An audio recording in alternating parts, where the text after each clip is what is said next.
آپ حضرات کے نوٹس میں ہے جی قبائلی علاقے فاٹا کا ہم نے انضمام کیا،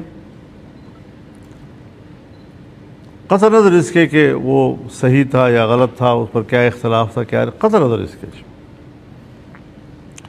لیکن آج اس انضمام کے 8ویں 9ویں سال میں ہم بیٹھے ہوئے ہیں۔ 8-9 سال گزر جانے کے بعد اب ہمارے ملک کا نظام، ہماری ریاست، ہماری گورنمنٹ وہ کمیٹی بناتی ہے کہ قبائل کا جرگہ سسٹم دوبارہ بحال کیا جائے۔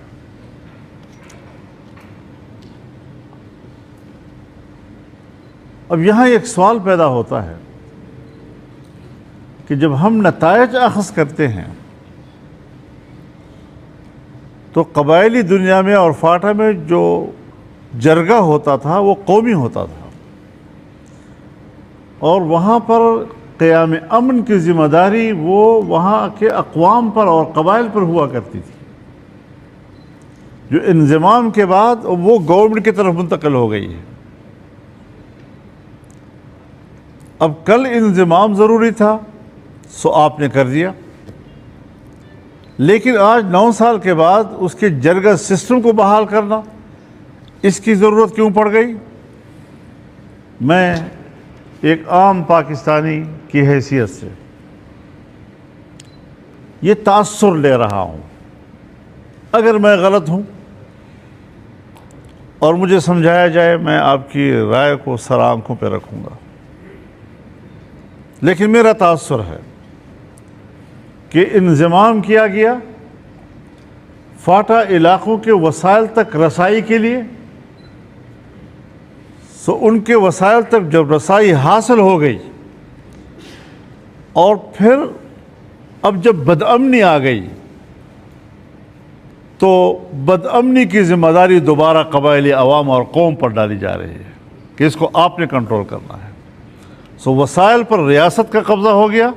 اور ریاست امن و امان کی ذمہ داری سے ہٹنے کے لیے اسے دوبارہ عوام کے کندھوں پہ ڈال رہی ہے کہ آپ نے فیصلہ کرنا ہے اور آپ نے علاقے کے امن کو برقرار رکھنا ہے۔ سو اس پہلو کو، یہ سیاسی پہلو ہے اس کا، اس پہلو کو ہمیں نظر انداز نہیں کرنا چاہیے۔ ہم ایک چیز سے اختلاف کرتے ہیں، وہ تاریخ کے اوراق پہ نوٹ ہو جاتا ہے، یہ فیصلہ تاریخ کرے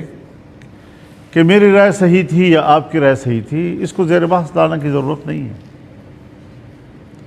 لیکن کچھ چیزیں جو ہم اخذ کرتے ہیں حالات سے، تو وہ نتائج آج ہمارے سامنے کیا آ رہے ہیں، قبائل کو کیا ملا۔ 100 ارب روپے سالانہ ملنا 10 سال تک کے لیے، کہاں ہیں وہ وعدے جو اس قوم کے ساتھ کیے گئے تھے؟ کہاں ہے وہ سبز باغ جو اس قوم کو، اس قبائل کو دکھائے گئے تھے؟ قوموں کے ساتھ اس طرح کھلواڑ نہیں کیا جاتا، ان کے حقوق کا اس طرح مذاق نہیں اڑایا جاتا جس طرح کہ ہمارے ملک پہ اس کا مذاق اڑایا جا رہا ہے۔